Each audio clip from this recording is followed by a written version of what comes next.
Hey everybody, it's Bondsavvy Steve. You might be wondering, what are you doing on a golf course in knickers of all things, talking about bonds? Might surprise people, but it's actually a very important concept. So if you think of par on a golf course, there's also par when it comes to bonds, and that's the par value of the bond. And you got to understand that before you understand anything else. And at the end of this video, you're going to know why and how you can find value in bonds, why you're going to want to own an individual bond as opposed to a bond fund.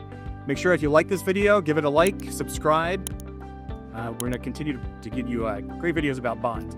Okay, so par value bond, think of it $1,000 per bond. So when the bond matures, you get that $1,000 per bond back. Now, what's important in terms of when you buy and sell bonds is that when you see how a bond is priced differently than a stock is priced. A bond is priced as a percentage of its face value. So if you see a bond priced at, say, 90 or at 110 or 120, that's 120% of its face value or 80% of its face value. All different sorts of concepts. Now, the advantage is that when you see a bond's price, you can start to assess the value of that bond. So if you see a bond that's priced at 80 and perhaps it has a yield to maturity of 6.5% or 7%, you can compare that to another bond that has a different price and a different yield.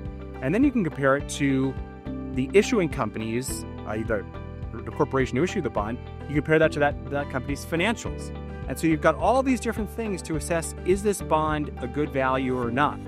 With a bond fund, you can't do that because bond funds are not priced relative to their par value. They can be priced at anything.